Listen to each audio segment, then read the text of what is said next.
નમસ્કાર, આપ જોઈ રહ્યા છો તારણ ન્યૂઝ અને હું છું બળદેવસિંહ ચૌહાણ। આવો જોઈએ આજના સમાચાર।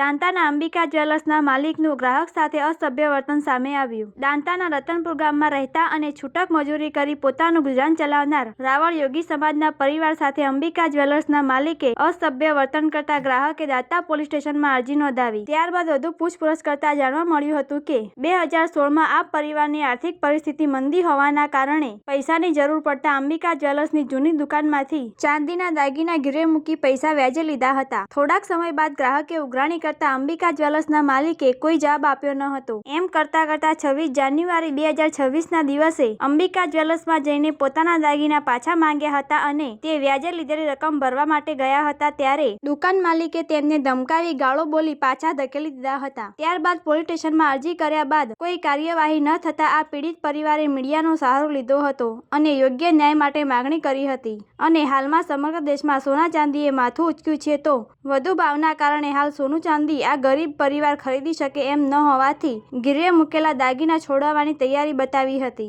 આ દાગીના 2016માં રાવળ કાંતિભાઈએ ગીરવે મૂક્યા હતા તો આજ ઘણા સમય બાદ એમના દીકરા નરેશકુમાર કાંતિભાઈ રાવળ અને નરેશભાઈના મમ્મી બંને મીડિયા સમક્ષ પોતાની વેદના રજૂ કરી હતી। બ્યુરો રિપોર્ટ તારણ ન્યૂઝ। નમસ્કાર, હું છું બળદેવસિંહ ચૌહાણ, આપ જોઈ રહ્યા છો તારણ ન્યૂઝ। તો વાત કરવી છે કે અત્યારે વધતી જતી મોંઘવારીમાં જે સોના ચાંદીના ભાવ જે અત્યારે આસમાને પહોંચ્યા છે, વધી રહ્યા છે, તો એવો જ એક પ્રશ્ન અહીંયા દોતા જે કહેવાય કે અંબિકા જ્વેલર્સની અંદર બનેલો છે કે કોઈ રતનપુર ગામના નરેશભાઈ રાવળ નામના વ્યક્તિ અહીંયા જે દાગીના ગીરવી પેટે જેમને પ્રશ્ન પૈસાની કોઈ જરૂરિયાત માટે એમના દાગીના અહીંયા મૂકીને કોઈ પૈસા લીધેલા છે। હું અહીંયા જ્યારે મારા દાગીનાની ઉઘરાણી કરવા માટે આવ્યો, પૈસા ભરવાના હતા અને મારે મારો દાગીનો પરત લેવો હતો, ત્યારે આ દુકાન અંબિકા જ્વેલર્સના માલિકે મારા ઉપર હુમલો કરવાની કોશિશ કરી હતી અને મને અપશબ્દો પણ બોલ્યા હતા। આ બનાવ 26 તારીખનો છે। 26 તારીખ પછી અમને અરજી પણ આપવામાં આવેલી છે। અહીંયા જે દુકાનના માલિક છે એમની સાથે વાત કરતા જાણવા મળ્યું હતું કે એને તો તરત જ આ જે માલિક છે એમને તો હાથ અદ્ધર કરી દીધા છે કે મારી જોડે કોઈ એમને દાગીનો છે નહીં। તો બિલની અંદર જે બતાવે છે કે કંઈક રકમ એમની 8,000 આસપાસની બિલની અંદર જે બતાવે છે તો આટલો સમય એ વ્યક્તિએ પણ બિલના જે પૈસા બાકી છે પાર્ટી જોડે કેમ ઉઘરાણી નથી કરી? એટલે સ્વાભાવિક સીધું દ્રશ્ય દેખાઈ રહ્યું છે કે એમના પૈસા અહીંયા લેવાના છે, એના કારણે અહીંયા કદાચ એમના દાગીનાને પણ એમને ખંડિત કરી અને એનો વ્યવહાર બારોબાર પતાવ્યો હોય એવું જાણવા મળી રહ્યું છે। વધુ માહિતી માટે જોડાયેલા રહો તારણ ન્યૂઝ સાથે બળદેવસિંહ ચૌહાણ। તમારું કયા ગામના છો? રતનપુરના। શું બન્યું હતું?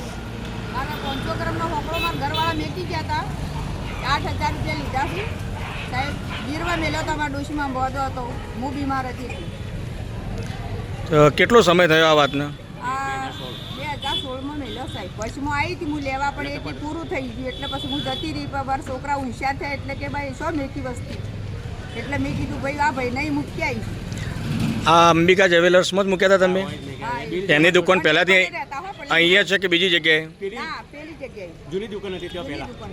અચ્છા, તમે જૂની દુકાનમાં તમારા ચોદીના દાગીના મેલેલા હતા? હા, બરાબર। તમે અહીંયા પરત ઉઘરાણી કરવા આવ્યા ત્યારે તમને શું જવાબ મળ્યો? એટલે ઈવન હમણાં આવ્યો ને હાલ શિયા દાડા આવ્યા હતા આપણે, એ દાડા સાહેબ એ દાડે આવ્યો અમે હોય એ દાડે અમને એને એમ કીધું કે બિલ જોયા ગયા તો તમે કોઈક લીધું હોય તો સાહેબ કાઢો, અમારે આલવું છે। બિલ ફેંકી દીધો અને અમે લકડી લઈને મારવા આવ્યા, લકડી ઉઠાઈ અમારા ઉપર અને ગાળો બોલી।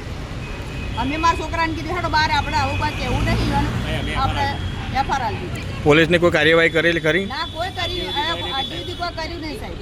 પોલીસ સ્ટેશન ગયા હતા તમે? હા, પોલીસ સ્ટેશન ગયા। પોલીસ સ્ટેશનમાંથી શું જવાબ મળ્યો? આગળથી સાહેબ આવું તાણ કરીએ, આગળથી સાહેબ આવું તાણ। હા, જે અંબિકા જ્વેલર્સ ખરું એના કોઈ માલિકનું નામ તમને ખબર છે? મોય કોક નોમ છે, બિલમાં નોમ હોય એ મૂકવા કોણ આવ્યું હતું દાગીના? અમારા ઘરવાળા। એમને ચોક્કસ યાદ છે કે અંબિકા જ્વેલર્સમાં જ મૂક્યા હતા? એટલે પણ પેલી દુકાન હો, પણ બિલ છે સાહેબ મારી જોડે, બિલ એ હોય દુકાન કરી હોય।